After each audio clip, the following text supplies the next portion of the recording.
Okay, right. Good morning, everybody, and welcome to this first seminar, which is on the knowledge mobilisation and creative approaches to dissemination and impact, and a really warm welcome to everybody. So my name's Ashley Adamson. I lead for one of the 6 FIRST teams, which is PHIRST Fusion, and you'll hear from the other FIRST teams as we go through this morning. So I just wanted to tell you a little bit about the seminar and who we've got with us today. So this is our first seminar, and we hope of a series, but we have at this stage looked to keep this seminar relatively small, so that we have invited colleagues from across our 6 FIRST teams, as well as our advisory boards, public contributors and local authorities that we have been working with in this first period of this innovative and exciting programme. So we have about 70 people registered with us today. We've got people from our advisory boards and public contributors, and about half of the people joining are from the FIRST teams and academics, but we've also got about a fifth from local authorities and people also from NIHR, and I'll introduce in a moment, as well as people from the NIHR Prioritisation Committee. So you're all very welcome. I'm going to just ask Laura if you go on to the next slide, please. Okay, so this is just the programme for today. Our time is very tight and we've got a very short comfort break in that, so we're going to move on very quickly. So I'm very shortly going to introduce James Morris from NIHR, but then we're going to go on and have presentations along with some working examples and talk about, we've got contribution from some of our local authority colleagues too, and then there will also be a opportunity for Q&A. Could I ask you please to use the chat function if you can, if you've got questions that are arising, so that as I'm looking at that, I'll try and group questions together as they come in to speed up, so we can get through as many questions as we can in the Q&A. So I will open it for questions, but if you could put them in the chat, that'll just help us organise that time and get the most from it. So just to say, we have started to record, and there is transcription available for those who want to put on the transcripts. Please do, and if just so that you're aware, we are recording because we would like to be able to put the presentations from the seminar up on our website, more of which later. So I'm going to just move us on to next slide, please, Laura. And just a little bit to remind everybody to have a microphone on mute, which you have. Please stop your own video if need be when we've got the streaming quality, but to help with streaming quality, but put it on during the Q&A. But feel free to turn it off in the interim if you wish. And I've already said about putting your questions in the chat box. And please message Laura if you have any concerns during the meeting. Okay, so without any further ado, can I pass the chair off to Dr. James Morris. And James is the NIHR consultant in public health medicine and also advisor to the FIRST programme for NIHR. And James is going to just say a little bit about FIRST and the innovative concept of it. So James, please. Thank you, Ashley, and good morning, everybody. I just wanted to, first of all, just echo Ashley's warm welcome to the seminar this morning. So by way of introduction, I've got 3 brief slides. I think most people on the call probably know the content mostly, but just to set the scene, a reminder of the model of the FIRST programme. So we've got 6 fantastic academic teams who are fully funded and ready and waiting to evaluate local authority initiatives. So the way things work is that local authorities put in expressions of interest, that is, they propose initiatives to evaluate. And those expressions of interest go through a prioritisation process, and the top initiatives are taken forward and assigned to a FIRST team, and the evaluations are then co-created in partnership with a FIRST team and the local authority. The overarching purpose of the FIRST scheme is to inform future decision making across local government. So in other words, the idea is to build that evidence base on which local authorities can make decisions about public health interventions that local authorities might want to commission or indeed decommission. So it's all about building that evidence base for public health practice in local authorities. Next slide, please, Laura. So we've got 6 FIRST teams at the moment, as I mentioned. The names of the teams are on the slide there. We've got Connect, Insight, Fusion, Southbank, Light and Lilac, with collaborators up and down the country. The map on the right of the slide shows the geographic locations of where we've currently got local authority initiatives being evaluated. I think we're up to over 30 now on the books, and those initiatives are at various stages of their evaluation with the FIRST teams. Next slide, please, Laura. Thank you. And what's really key, of course, in trying to generate this evidence base for local authorities is that the findings are disseminated so that they become findable and usable by local authorities and by anybody that needs to use that evidence. And so to that end, dissemination is really key. So the outputs of the evaluations are being tailored to local authorities. So we've got things like briefing notes and also aiming for academic publications from the work. We've got a FIRST Twitter feed, which is on the slide, the handle for which is on the slide there. And very excitingly, we've actually got a soft launch tomorrow of the FIRST programme website, where a lot of these outputs are going to be start to be made available, which should really help, I think, in the process of dissemination. And we've also got the seminar series, the first of which is obviously this very morning, and that's another process, I think, through which the dissemination can take place. So that is all I was going to say to set the scene. But if I can hand over now to Professor Jane Wills, who's Professor of Health Promotion at FIRST Southbank, and Jane's going to talk about knowledge mobilisation and impact. And so without further ado, I'll hand over to Jane. Thanks, James.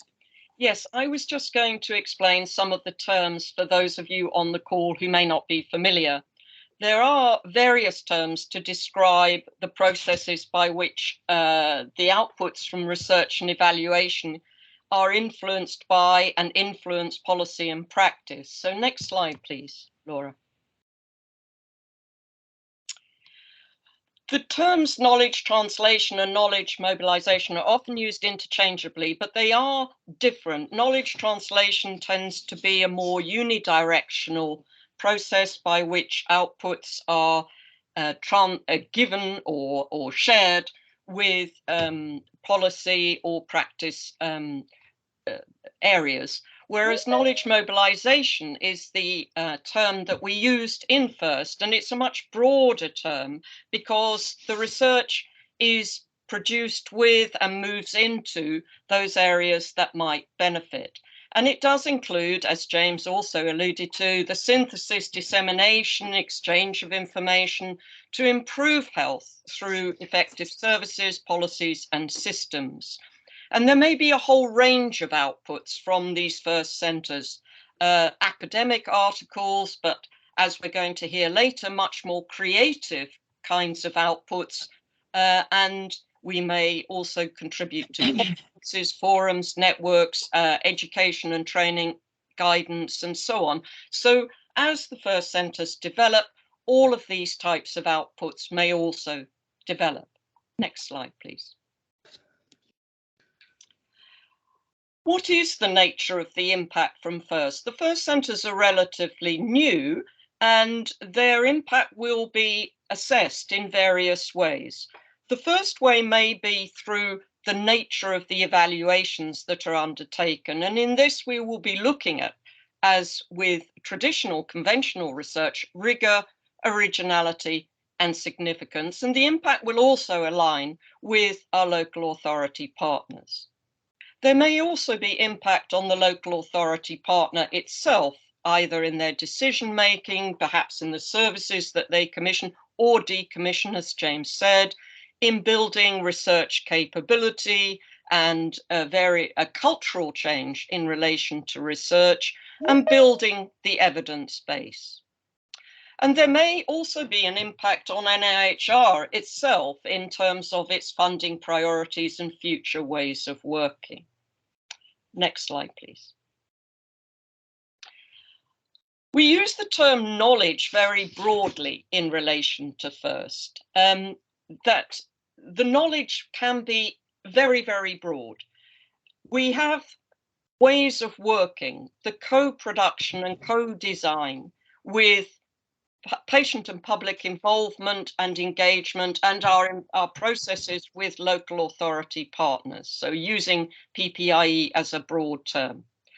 It may be conceptual. We may have different ways of thinking about what works and what influences the way in which it works.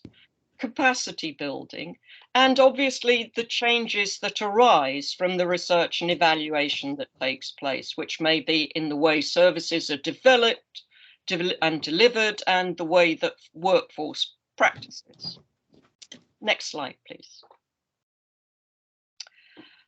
The term DICE is one that was coined by the FIRST Insight, Bristol and Cardiff, an excellent acronym that encompasses dissemination, impact, involvement, communication, and engagement. And many of these are what we're going to hear about later on this morning.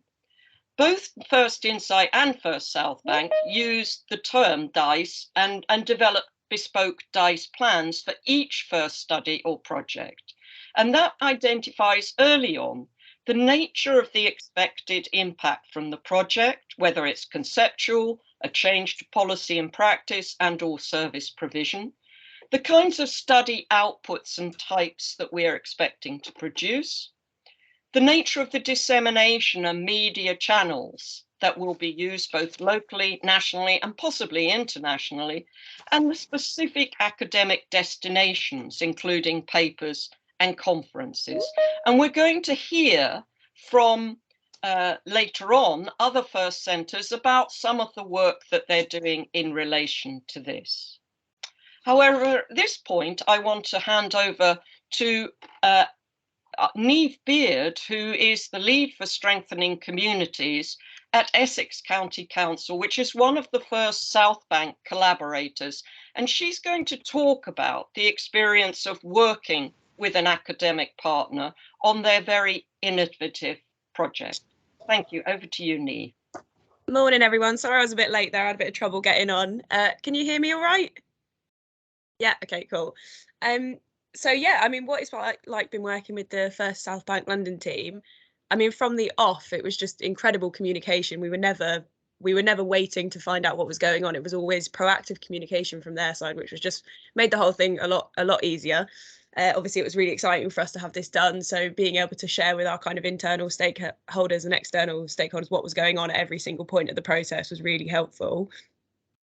I think for us, one of the great things about working with them is that it felt like they really want, and I promise I'm not being paid to be here. I promise this is all from my own mouth. I realise how positive this all sounds.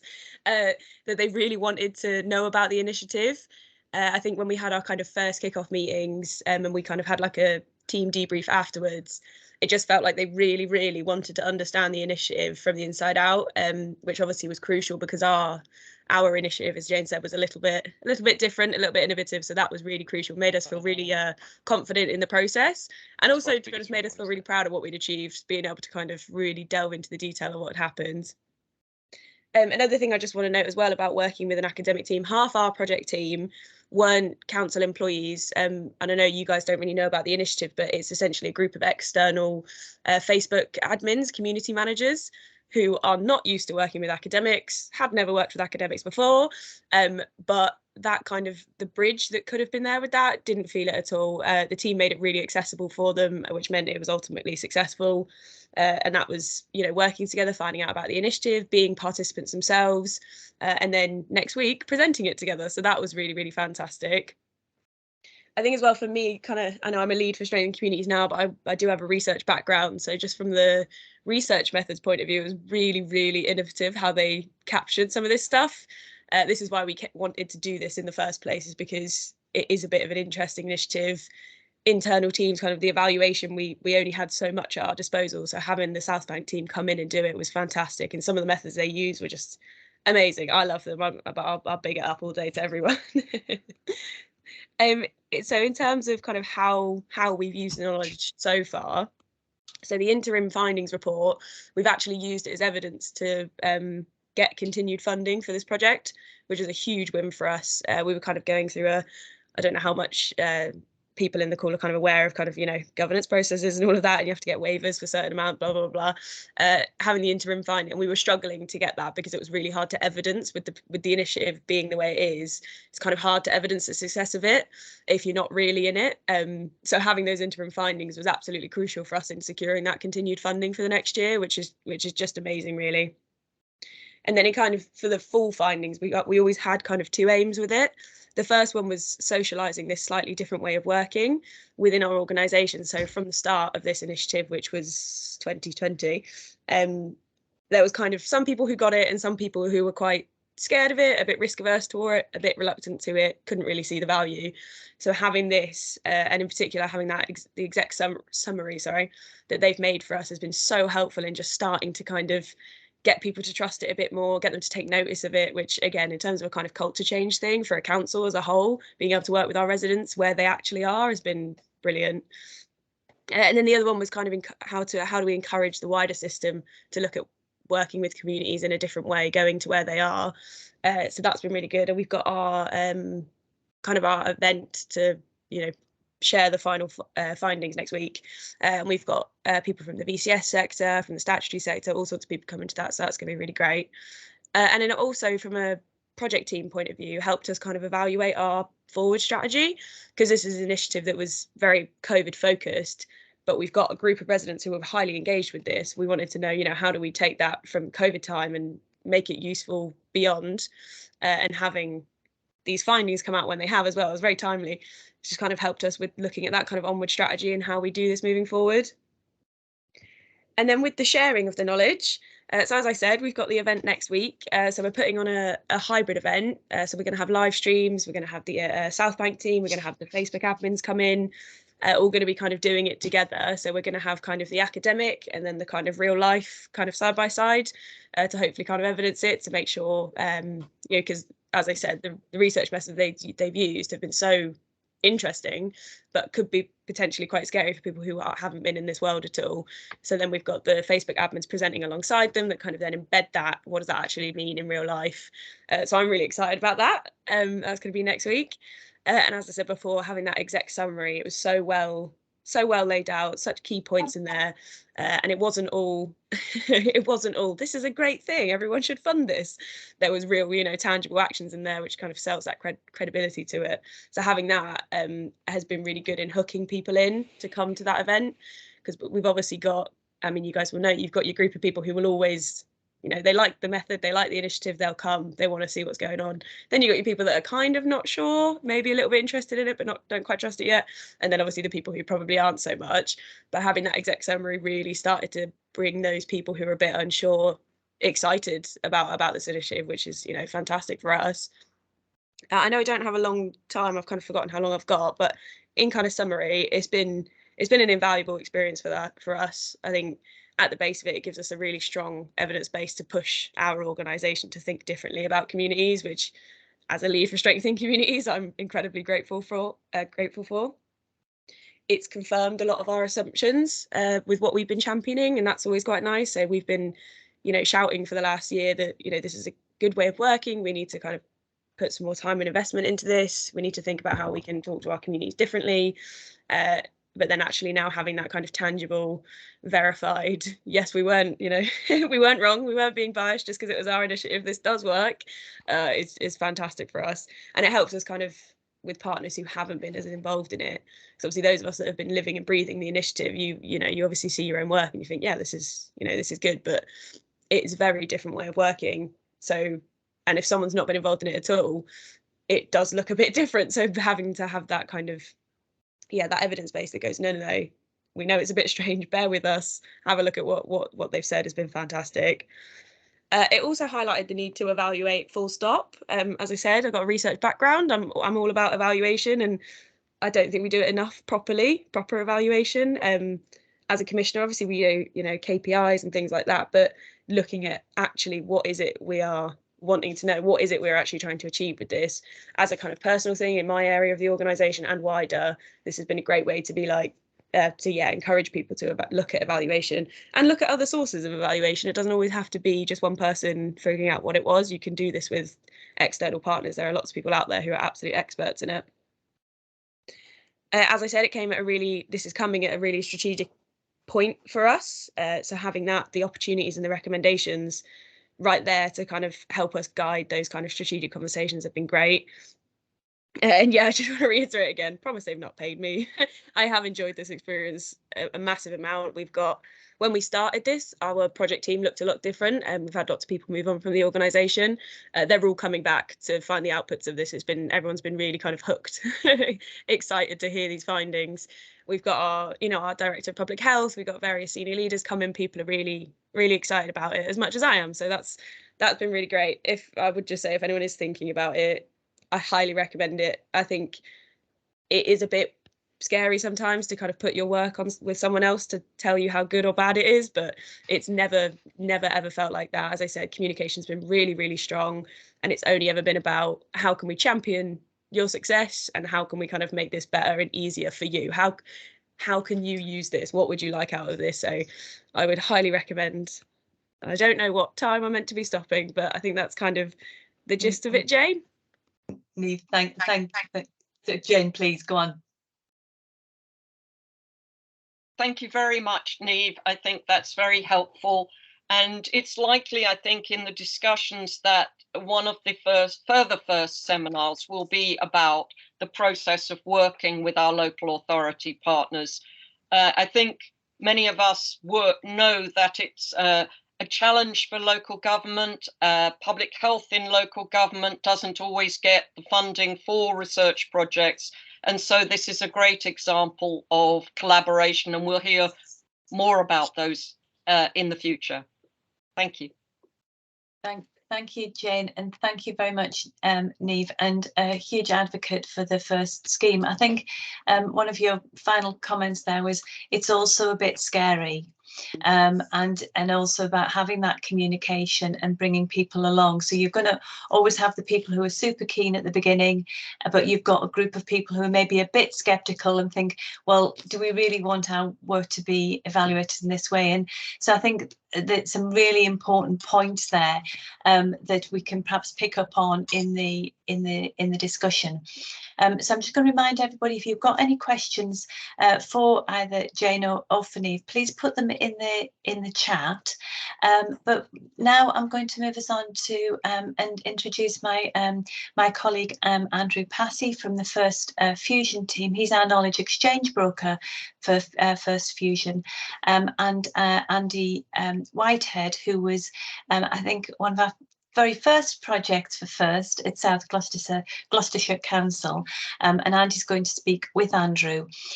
So within FIRST Fusion, we've sought to have embedded practitioners in the local authorities, which are being funded through the FIRST funding, to work with the research teams that are going in, the evaluation teams, with the intention of having somebody integrated within that and think about how we might leave legacy and build research skills and help with the research skills within the local authority, accepting that most local authorities have many people with lots of research skills, but they're often very limited in time and how they can apply those. So Andrew, I think I'm passing to you first, and then you're going to introduce Andy. So you're both really welcome. Thank you. Thanks, Ashley. Yeah, that's exactly right. I'll just talk very quickly about the way we've tried to work with embedded practitioners in each of our projects to date. And then Andy will share some reflections from his experience and his colleagues' experience in South Gloucestershire Council, and some of the learning that we're trying to take from each of these projects as we go through and try and adapt the ways that we work in projects as we learn from those experiences. So could you go on to the next slide, please, Laura? So just very quickly, I think Jane touched on this earlier in terms of when we think about knowledge and ways we might mobilize knowledge, we might end up with a kind of lot of either or questions. And I have to thank Vicky Ward, who raised this in her keynote at the Fuse conference a couple of weeks ago. But basically, either or a process or a product, is this something that's individual or is it collective? Is it generic? Is it specific? And perhaps really importantly as well, is it tacit or is it explicit? Or is there knowledge, tacit knowledge within communities or within organisations that needs to be kind of sought out and engaged with, rather than it kind of already being explicit and perhaps in the public domain?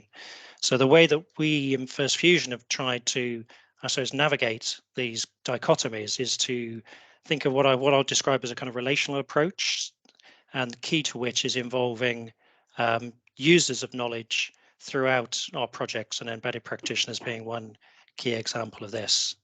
Could you go on to the next slide, please? So I was thinking about, trying to describe an embedded practitioner. I kind of show my age maybe. I thought of the kind of lonely hearts that you used to see in newspapers before this went online, and we kind of was dating apps and things like that. So in terms of the kinds of things that we might hope that an embedded practitioner could do and help us with in a first project, and I should say would WLTM, for those who don't know, would love to meet. But effectively, I think what this shows is that an embedded practitioner can help as a navigator. They're embedded within the local context, within the local organization. They know it well, they know the terrain, and they can help working as part of a FIRST team to kind of navigate kind of between and within organizations, to help facilitate co-production of research, to think about making sure that the research is timely and accessible in ways that actually help inform decision making and support decision makers. And relating to some of the wider kind of aims and objectives of our team and the FIRST initiative more broadly, is trying to look for opportunities to build and support research capacity within local government in particular, but also potentially with other local organisations. So it's often people who have an interest in research and want to develop their own research skills. So those are the kinds of things that we have been working with embedded practitioners on, and embedded practitioners have been supporting us in our projects in particular. I've got one more slide. Could you move on, please, Laura? So I was just trying to think about just a few examples of how this might have been working in our FIRST projects to date. And just by way of context, the left-hand side, kind of orange side of this, is kind of built into our model, our approach in terms of how we developed as a FIRST. And then the green areas are perhaps where we've applied and adapted the model as we've worked with local authorities and other local stakeholders on projects to date. And I'll just focus on those in the red boxes. So the first one is basically we have an embedded practitioner within each of our project teams. And going back to the lonely heart, this is very much a role as a navigator, but also having a user of knowledge embedded into the teams, I think means that we can make sure that we're thinking about and reflecting and embedding the needs of users into the projects right from the very inception through to the end of our projects. And I should say the South Gloucestershire project is just coming to a completion. And I think one of my colleagues, Frank Key, who I think might be on the call here, Professor at Queen's Belfast, he's been the person who's been leading that project for us. The second point, I think, is around points I've already made about co-production and co-creation. So again, I think this is important, that basically involved in actually co-creating the research design in scratch through a process of evaluability assessment, but also thinking about particular methodological approaches, for example, peer research in a project we're undertaking in Tayside, and the opportunities to sense check emerging findings with users of knowledge, local stakeholders who were able to access through our embedded practitioners. So one example, a project we're doing up in Fife on No One Left Behind, we're able to engage with key stakeholders there as the process, as the research generated emerging findings, to test those out and begin to think about the implications for local knowledge users.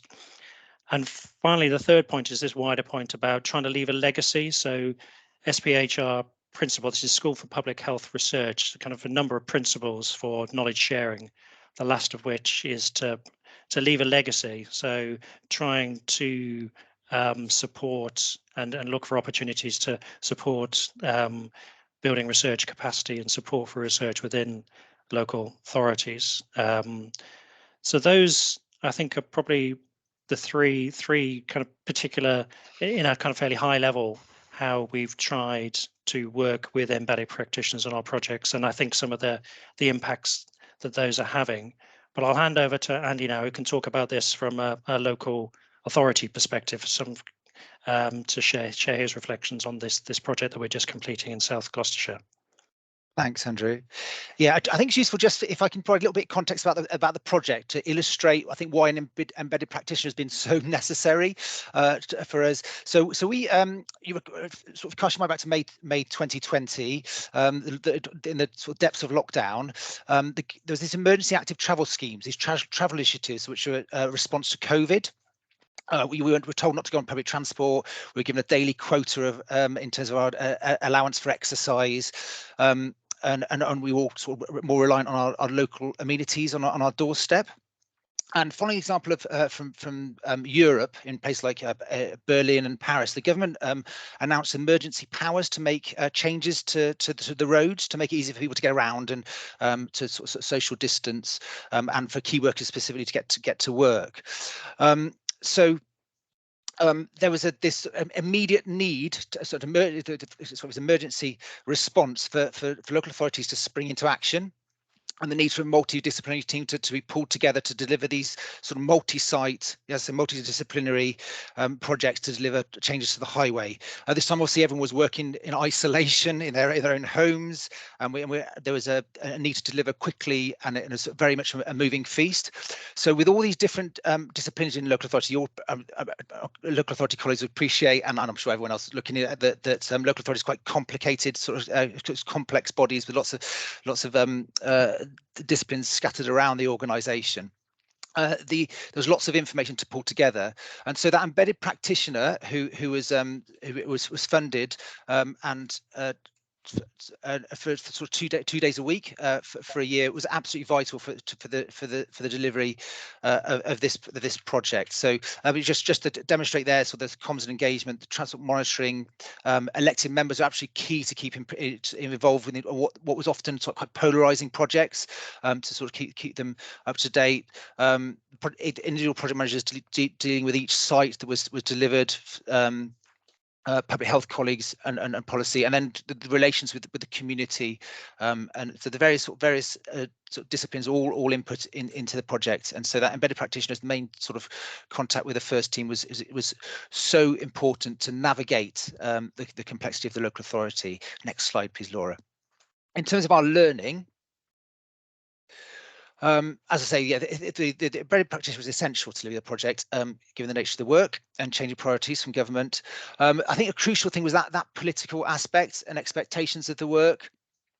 You'll have seen nationally from sort of the low traffic neighbourhoods, I think Kensington High Street pop-up cycle lanes, that these things were really sort of divisive, and so the need to evaluate such a project is so important. Local authorities is not certainly transport not really geared up to evaluating what we do. We're moving on from one thing to the next.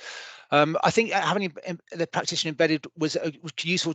A really important part of this project has been the lessons learned and sort of getting our insights sort of from that retrospect. So I think embedded practitioner was colleagues in able to feel those lessons learned were able to be honest and in their feedback, which has been invaluable for this project. I think in terms of a little bit of learning and reflection on perhaps things that we could take forward to improve. I think the nature of our project was unfortunately, because it was a very quick delivery of a project, and FIRST unfortunately come on board until later in the day, sort of 2 or 3 months into the project.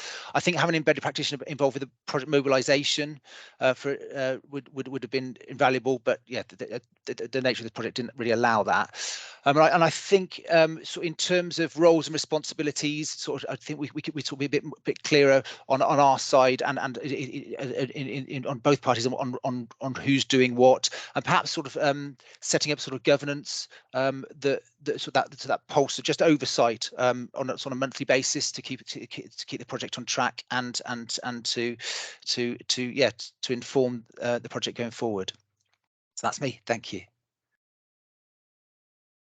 Thank you very much, Andy and Andrew, and thanks to Professor Frank. He is on the call, and he at Queen's led that project, and I guess just demonstrates the challenges of geography, which we've been able to overcome with technology. But Andy is there in South Gloucestershire, and with this project was being led by FIRST Fusion, which is across the north of England and Northern Ireland and Scotland. So yeah, a real challenge. I guess just whilst I'm waiting for questions, I've got Frank.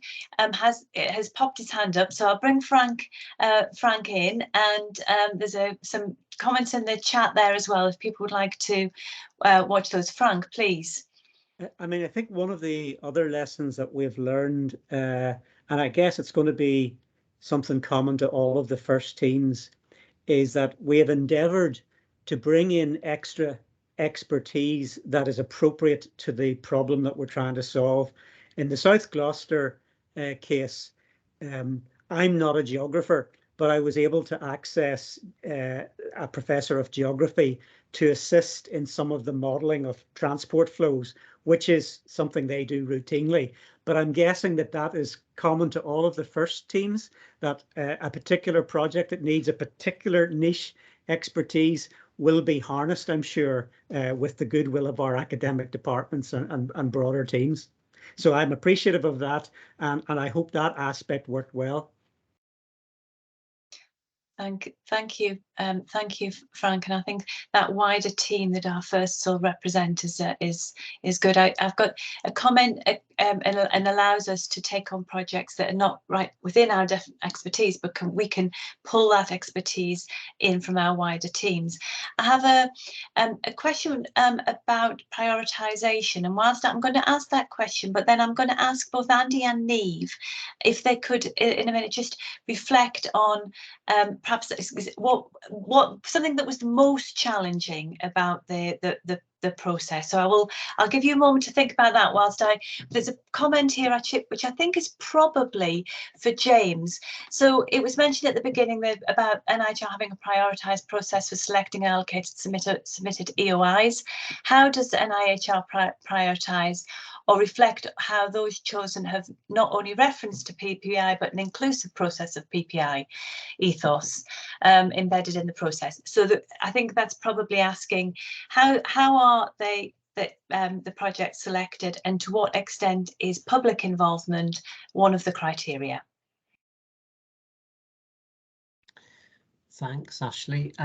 So the prioritisation process is something which is led by a sort of subcommittee of the public health research programme that NIHR runs.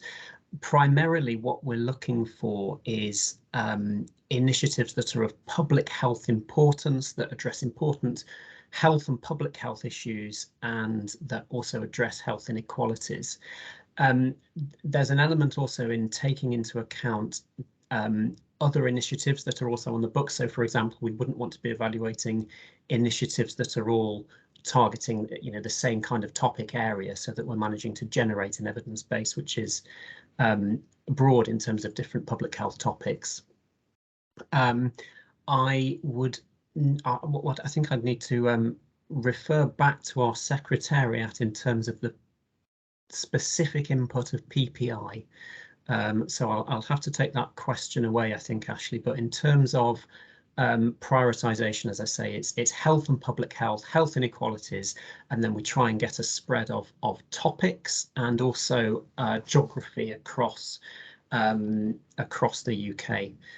So again, we wouldn't want all the interventions that we're evaluating to be in one place or under one local authority.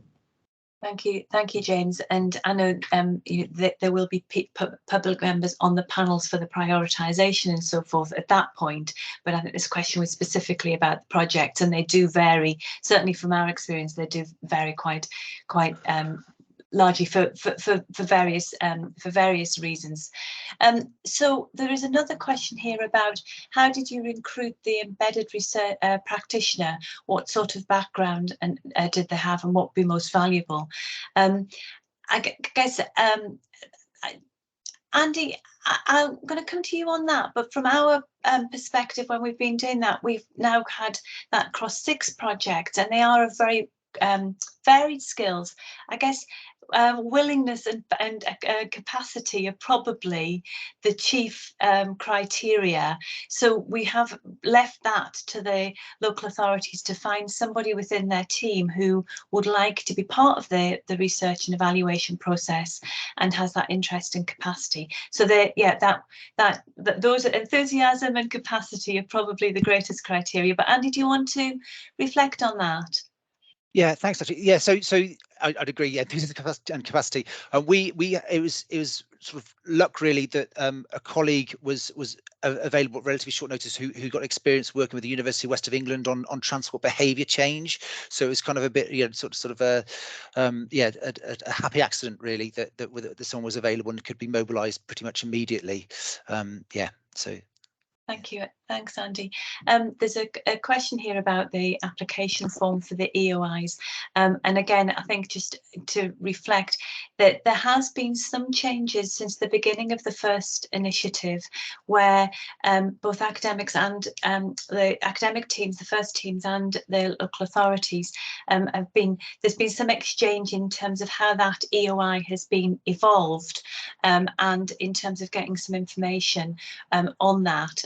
But also being clear about, and I think Andy, you alluded to this, the expectations of the local authorities if their EOI is accepted, that actually this is partnership working and not just the first team coming in and doing everything and you not being involved. There's very much a co-production perspective. So the NIHR and Helen Walters, who was involved in this, and now James, have been very keen to keep that EOI form as brief as possible to minimise the burden on local authorities in putting their application forms in. So I think your points about what could be included are well made. We'll go back and have a look, but I think that's one for NIHR to consider. So there's some further comments in the chat, which you might want to look at. So in the last couple of minutes, and we've just got another minute before the break, I'm going to go to Neve first. What would you say in terms of, can you think of what has been the greatest challenge of being part of a FIRST initiative? Is Neve still with us? Ashley, sorry, Neve sends her apologies. She's had to go into another call, so she's had to leave. Sorry. Okay, so there's one challenge, is the busyness of people working in public health and capacity to be able to engage, and the FIRST teams have to work to your timetables because, you know, there's a day job to be done too. Andy, that means you get the final word. Yeah, it does. Oh, gosh, responsibility. So I think the biggest challenge we had, I mean, it was a massive, for a small amount of time in local authority, everyone is pulling in the same direction, and then inevitably another priority comes in and people sort of get sort of diluted in their whole. So it's about, I think it's about getting the quality of the data. It's robust enough for the team to do something with it, and thankfully, you know, and we're very grateful the team have been really flexible and adaptable in the project, and we have something that's this would be invaluable for us in basically, and it may not be in terms of academically, it might not be, you know, in terms of the sort of the most powerful report, but it's in lessons learned and setting off on the right foot in future delivery and making that yeah, and improving what we're doing. So yes, it's really about the quality of the data, and partly the nature of this project, I think it was. But yeah, but the fact that the team have been, yeah, I'm really grateful for them for their flexible and approach and adaptability. Thank you very much, Andy. So thank you to all of our speakers in the first part this morning. We're going to go into a short break now. So Ashley, I can just to come back on the prioritisation question that was asked a few moments ago, yeah. Just touching on the issue of PPI. So if I could perhaps just touch on that again. So as I think might have been implied, so PPI isn't a specific question on the expression of interest call. I've just checked in. So it's not something that's formally considered in the sense of a prioritisation process because it's not on the form. That's not in any way to minimise the importance of public contribution, and that might, you know, that process may well have happened in the development of the intervention in the first place. But as you also alluded to, you know, as NIHR, we're keeping the content of that expression of interest form under review, and we're trying to make it as brief as possible so that it's not an onerous thing to fill in. So that's hopefully that covers the prioritisation and PPI query that was that came in. Thank you very much, James. Okay, so welcome back, everybody. I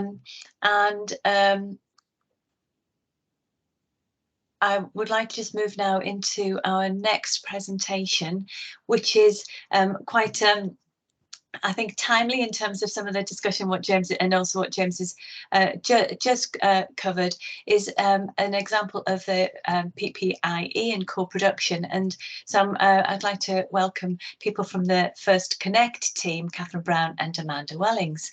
Catherine, over to you. Thank you very much, Ashley, and good morning, everybody.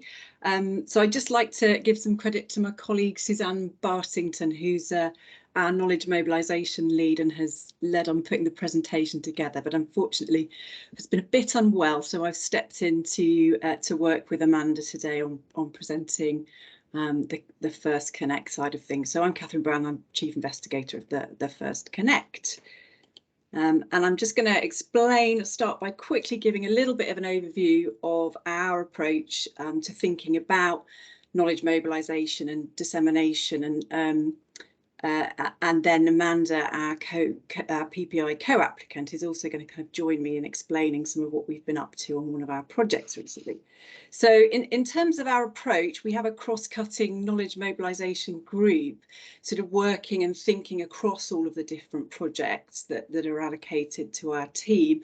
And that includes some of our co-applicants and researchers, but it also includes Amanda, our public co-applicant, and members of our public involvement in research group who are lay members of the public who've got various kind of life experiences to bring to bear, and they support us across the projects that we deliver. We think very carefully, obviously, about including those kind of lay perspectives as well as local authority perspectives and local service user perspectives in what we're doing and the way we go on to communicate about it. And we've got a particular focus on trying to use quite creative methodologies and thinking quite creatively about outputs and how we mobilise knowledge using creativity. The approach we use is multilateral. We expect that we're going to get feedback and learn as we go along and kind of feed that learning back into what we're doing. So we won't get it right first time, but we're up for it and we're willing to learn as we go along. And a key priority for our group has been thinking around accessibility and diverse audiences, and how do we meet the needs of different groups of society. Particularly this work is all about public health initiatives of all manner and all kinds. So the audiences are broad and diverse. So to that length, we've had some bespoke training about accessibility so we can really think about it in the outputs that we produce. And we're reflecting on that all the time as we go. So very briefly, and drawing on some examples from our first project, which was an evaluation of drug and alcohol services in Leeds and the changes that had to happen to service delivery because of the COVID-19 pandemic. So much as with everything else, things had to stop happening face to face and happen in a remote context instead. And we have a number of steps that we sort of go through for each project. We start this quite early on, thinking about what kinds of knowledge are we likely to be wanting to mobilise. Obviously, as we actually get to findings, we get more specific about that. We consider, you know, what's going to be significant or relevant or important about that knowledge, and sort of what's the scope of people and audiences that might want to know about those things. And then we sort of get a bit more focused on target beneficiaries and really start to think about which groups and at various different levels, right up from national and international organisations through to kind of key individuals who might influence use of that knowledge. We have some reflection on the relative influence and interest of the different groups, and we're always thinking about end users, service users, lay people and the public. And of course, they can fall across categories of low interest or high interest and influence. And then we also have we sort of use a PESTLE and a SWOT analysis to kind of think about the wider influences on mobilising that knowledge. And lots of the sort of food for thinking about this really comes from engaging with our project advisory groups, the end users, the service users, the lay contributors who can give us real insight and understanding around some of these issues. So whether that's political, contextual and environmental type stuff and so on. And that really helps us to think very carefully about how we structure and build outputs for knowledge mobilisation. So I'm going to let my PPI co-applicant Amanda come in now, and she's going to say a little bit about what her role's been like and how she's supported this process. So Amanda, over to you. Hi everybody. I see my role as the public co-applicant in First Connect and one of my PPI members actually said that this is the role that she thought I had, was being the bridge between the researchers and the public members. So we've got groups in Hertfordshire. We have a public involvement in research group, which has got 10 members of the public on it. And we've also got consultancy, lived experience groups in the locations of our projects. So we've got PPI really, really embedded. And for some, PPI may seem like an uphill struggle, but on reflection, it can be difficult, but it's well worth it and it's well needed in these public health evaluations. Next slide, Catherine. So we've done quite a lot of creative approaches, and the one that we want to use as a case study is actually the work that we have done with the drug and alcohol support services in Leeds. And we took a two-pronged approach. We went up and consulted with them. There was two groups, one which was a general drug and alcohol support group called Forward Leeds, and another one called Basis, which was working with female sex workers who were also using alcohol and drugs and needing the support. So and that's a group where some people would say, well you can't, how are you going to actually work with that group? But I saw the challenge, rose to the challenge, and so did our team. So we went out there and we worked with them. Next slide. We've used creative methods to do this, but the first session we had with both groups was taking the key messages that we had from the research up to them in these simple posters. And then we got them to say what they thought about our key messages. We updated the key messages and went back. And with the updated messages, we then did some creative work with them. So this slide shows some of our service users actually working on what we called a creativity tree, which is where they had leaves and they could put their own ideas on the leaves, and we'd attach them to the tree, and then we had branches that showed different sections, how we themed them. So we've one of our key messages and what came out between us going up there and them reflecting was that a lot of the really vulnerable service users, it wasn't about remote versus in person, it was about outreach being seen where they are needed to be seen. So a lot of them actually wanted home visits, and between the two trips they've actually started a home visit service in Leeds, so that was really good. We brought some positive messages back to them. Next slide. So we think outside the box. So, and I'm a poet, so part of what we did working with the ladies in BASIS was we developed a poem, and part of it was they sat around the table with me and they gave me ideas for lines for the poem, and also I was earwigging what was going on in the room, which sounds a really strange way of doing things, but I had their permission to do it, and all of the lines that I started to write in the poem, because it was like 3/4 written in the session with the ladies. So I reflected back to them how I would probably be writing up what they've said, and got their agreement, and they all thought it was quite exciting to see the poem being written while they were there. So we'll actually do a rendition of the poem just to show BASIS leading. Oh yeah, we don't need it. We're going to do it live.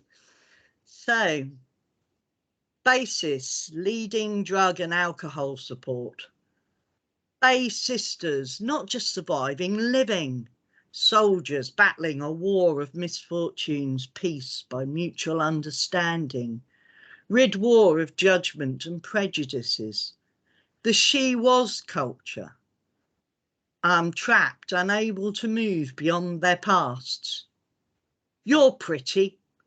Yes, pretty annoying, but free to be me here. Lionesses learn to take pride. BASIS, help meet basic needs, food, toiletries, clothes, companionship, activities. Anyone need deodorant, shower gel, shampoo, new underwear? Food donated to share, knowing there are still people who care. Free donated clothes rail browsed. Better than a catalogue this, look at all the designer labels. Do you want this leopard skin print top? I love a bit of Vera Duckworth, me. BASIS, helping create a positive outlook. Some people are challenging to those trying to grow. Wish you were getting your plant pot and grow up. Moving past previous cups, growing confidence, skills and ability. Creative activity needed, growing plants, cooking on a budget. Mindfulness, colouring and crafts, calm, a chaotic mind. Problems drift. What, no pink? Go where the happy people are. I like the weirdos, the alternative people. BASIS, saving lost souls, a shoulder to cry on and release some of the burdens. We need music, dance, sing, happy times, not just wallowing in each other's problems. Companionship, wind to power my ship, noisy verbal hot air balloon, helping me to fly. Find my natural safe highs. Dozen years I've been coming here from when it was an egg. It's all it's cracked up to be, laughter, having a joke. Brilliant. Thank you, Amanda. Every time I hear that poem, it's sort of, I see more in it and hear more in it, and see the reflection of some of our findings in it, which is really, really powerful. I'm just going to move us on to the next slide. This is just to give you a flavour of some of the other ways that we're trying to produce accessible ways of communicating the things that we've found in the research. So one of the things that we're going to be doing is producing these infographics which explain the recommendations from the evaluation research. So for every kind of key recommendation, or two sometimes might be captured in one, that's coming out of the data, and these are recommendations that have been co-produced through more consultation back with staff and service users once analysis of the data has been done. So those kind of final recommendations that have been co-produced and co-generated are sort of feature in the centre of the diagram, and then the sort of circles that feed into that are all about which findings from the research have directly led to that particular recommendation. And we'll also produce kind of written briefings that give a bit of detail, but equally quite short and easy to access for those that just want to really understand what did you find and what does that mean for services, for practice, etc. And then just to give you another flavour, I'm not going to play all of this just in the interests of time, but in fact, will it play? This is something that will accompany those in infographic briefings, which is just short video. So the next recommendation we'll be discussing is this one. The recommendations at the bottom, and as you can see here, the diagram shows the different types of evaluation findings that have led us to make that recommendation, the 5 circles that feed in. So the recommendation is that a mixed or hybrid offer of both in-person and remote services should be available for both one-to-one and group support going forwards. Who gets what needs to be flexible to service user circumstance, preferences and needs. So you sort of get the idea, and the video. So the next recommendation we'll be discussing is this one. The video sort of moves around the key findings and explains those in more detail in each case. I think, Amanda, you were going to pick this bit up for us again. Over to you. Yeah, the one of our research assistants, who's very new to research, actually had a reflection about what it was like going up and working with the service users in Leeds, and it was the importance of sort of having a laugh and getting to know each other in the room, and really giving them a chance to reflect and hearing all the fascinating voices and all their ideas. And I've put a quote up from Dan Byrne here, who's on the call, and great to see you, Dan, on the call. And Dan actually wanted a special report written about the sex workers, and a lot of the work that we actually gained and the knowledge we gained for them, the data, actually came from going up and doing the creative workshops. So we've managed to feed all that back to Dan, so he can use it moving forward to get the right services, hopefully, that those ladies need. Next slide. So lessons learned. There's a range of voices are important, as you can tell. The voices of the words of the actual people were really important in shaping diverse project outputs for us. And also the idea that if you have conversations with diverse groups, you can understand how to get accessible outcomes as well. Flexibility of the research team is important. Yeah, we've had to be really flexible and think about how to tailor our outputs to the audience and the context, so these outputs actually go to the right places and get things changed. The level of risk, we didn't really know what was going to happen when we went in to work with these ladies. The first session was quite difficult. Only 4 of them turned up, and so we had to abandon all our ideas of working on small tables and having loads of ladies to talk to. And in the end, we just sat around one big table and did it. So you have to be really willing to be flexible, and yeah, take a risk. If it doesn't work, at least you've learned that it doesn't work, and that you have to change what you're doing, adapt, and go back and do other things. Next slide. Yeah, I don't think we're actually going to show this video, but it's embedded in the slides, so if people want to actually view it. It's about what the people of Leeds actually thought about us going up there and working with them. So it's quite a powerful video. Yeah. Next slide. Research. There we go. Yeah, I think this was a thought bubble that we created via our group, the public involvement in research group in Hearts, and I just said to them, and our team, I said to them, when you think about public involvement, what words come to you? And so we took all their words and we put them in a thought bubble, and that's what came out. And I think thought bubbles are quite good because they can sort of give you a real insight into what's important for people in a visual way. I think that's it, Amanda. Thanks very much for presenting with me, and we'll stop sharing there. Thank you. Thank you both very much. That was tremendous, and I hope you saw all of the applause, Amanda, for your poem, all popping up as you finished. I think thinking about that sort of targeting to what the local authorities need in order to get that message, and I think the tailored output to get from the audience to get things changed was something that you said there, Amanda, which really ran true. And the value of public involvement in all of that work, as well as innovative methods of dissemination, really came through. So fantastic. Thank you very much. I'm going to now move on to introduce Tricia Jessamine, who's from the First Insight team. So that's the Bristol Cardiff team, who's going to talk to us about developing impact, and then we'll go into a brief Q&A before we close. So Tricia, please, over to you. Thank you, Ashley. So I'm going to share an example from one of our projects on the next slide, please, Laura.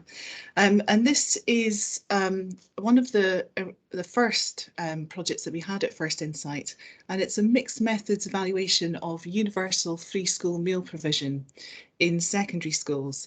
It's a small study. There are 2 intervention schools, and they are quite small schools, and we have 2 comparator schools in the study. But it's a unique intervention in the UK. Universal school meal provision has been limited to younger children. So we do that in England, in Scotland, and in Wales. I believe in Northern Ireland it still means tested, but it is limited to younger children, and so it's an untested intervention to do this in secondary schools, and I think that's broadly true internationally as well. We struggle to find any examples of that. It is a little bit early and premature to share the findings with you today, but what we wanted to do was just to share how we think about what the impact of the study will be and how we can develop that impact further. Our evaluation findings will speak to the feasibility of this as an intervention, the impact that it might have on issues such as food security and other health and social and behavioural outcomes, and also some data on the cost effectiveness.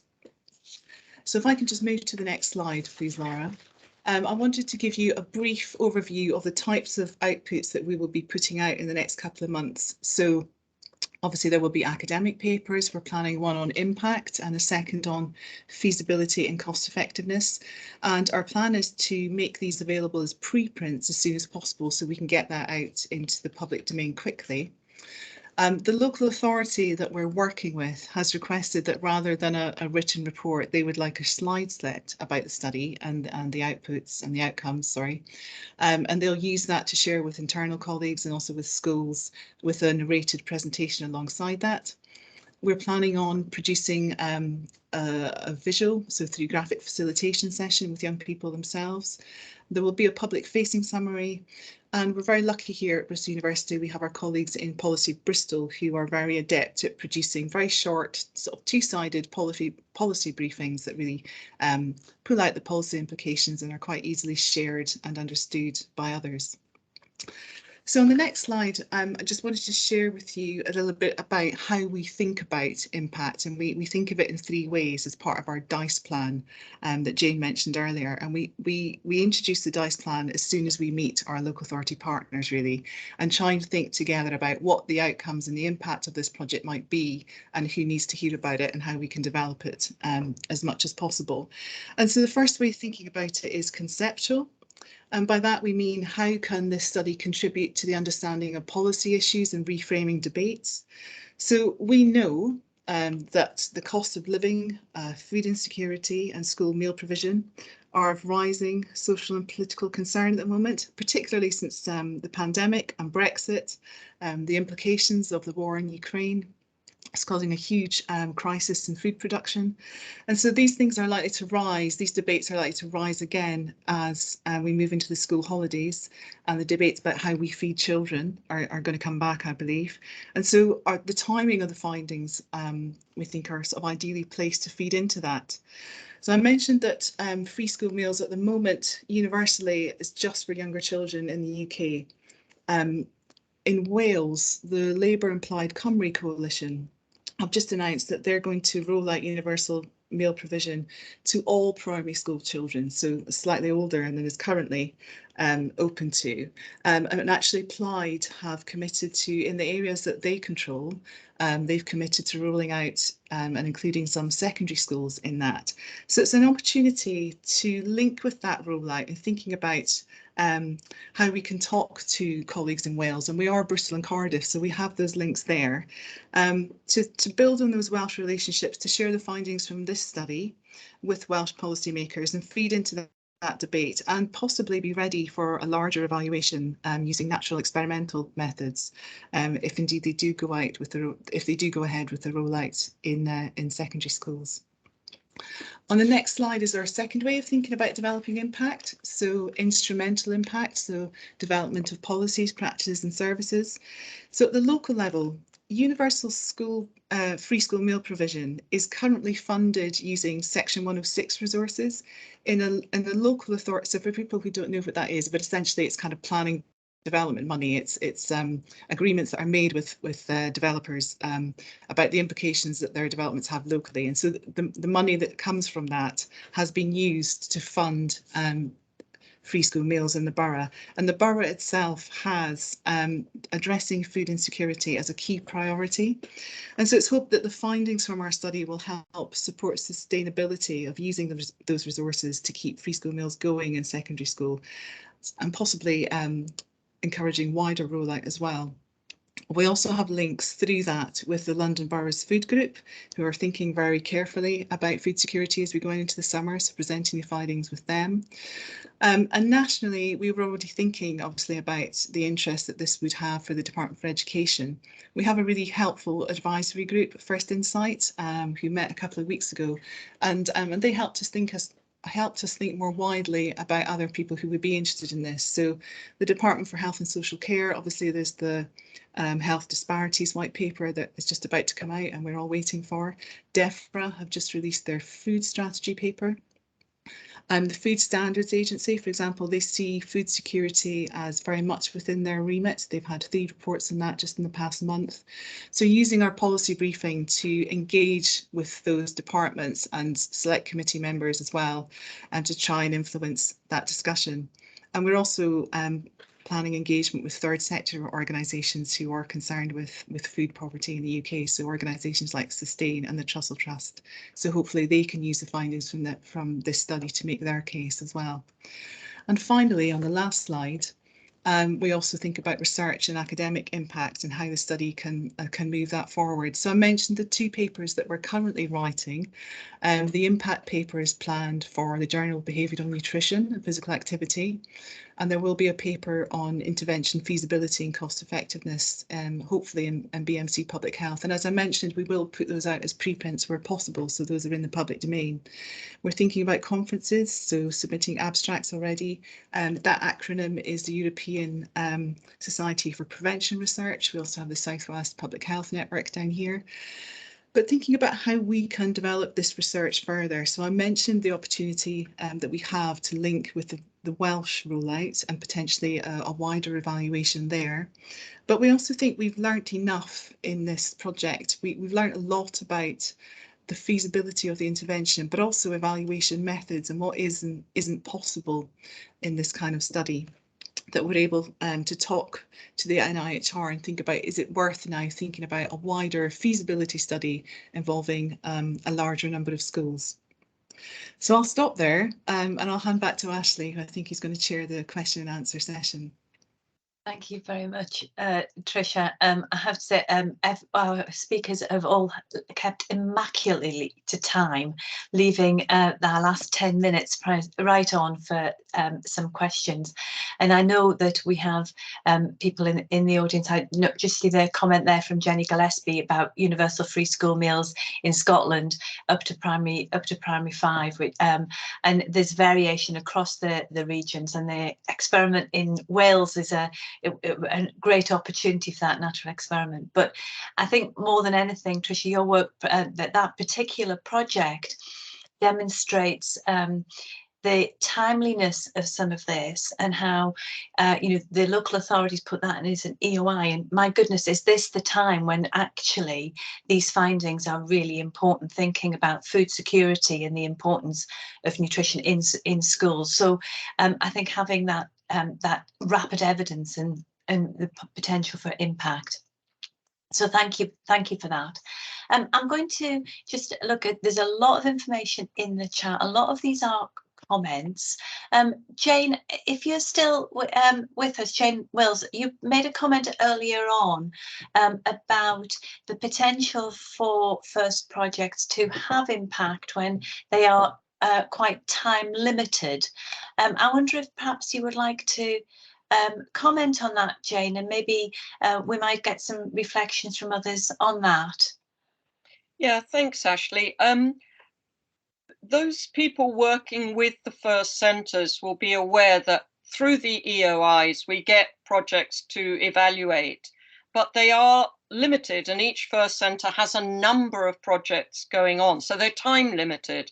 And as we've just seen with the universal school meals example, whilst there are implications for policy and practice and service provision, with the specific project itself, we don't see the longer term impact, and whether this is an issue for the FIRST centres to try to develop a longer term relationship with those local authority partners. Thank you, Jane. And I think it's you're speaking to the tension of that, ultimately each FIRST team will have 10 projects in this period, and we have to move on to different projects. I wonder if I might bring Andrew in just to respond to that, because I know this is something that we've given some thought to in terms of how we keep contact in that. So Andrew, would you just like to reflect on Jane's comment perhaps, and then I'll bring other people in? Yeah, I suppose it's just in the context of thinking about forms of post-evaluation review is one way, I suppose, that we're thinking about trying to begin to see what some of those longer term consequences might be of the evaluations. And I suppose whether there are opportunities further down the line to bring some of our people back together from across, so not within, so it would be within projects, but whether there are chances to learn across projects as well, kind of further down the line, I think. But yes, we've been thinking about those and getting advice from our advisory board as well about how we might do that. Thank you, Andrew. And I think maybe we've just come up with a further seminar at some point down the line where we might bring the partners that we're no longer working with back together and have a reflection on what impact the work has continued to have, because I think that could be really rich. And the other aspect that I think Andrew's alluded to is that we are very keen to think about, although we're 6 FIRST teams, we do meet regularly together, and we are very interested in that shared learning from all aspects of the work that we're doing. So that's something that we're very keen to capture. Okay, I wonder if anybody else would like to perhaps just come in and ask any questions or make any comments on what you've heard this morning, or any reflections. I've got a hand up from Daniel Byrne. Yeah, thank you. So, yeah, Daniel Byrne, Public Health Lead for Drugs and Alcohol in Leeds, involved in the project that was discussed earlier. One of the crucial things for me, and I'm talking as someone who used to be a researcher, who has been an academic researcher and worked in universities, so I subscribe to that, is that outputs need to work for both of us, and that's what we do with the University of Hertfordshire. So we know that there's a need for research reports and journal papers, and I get the whole ref thing.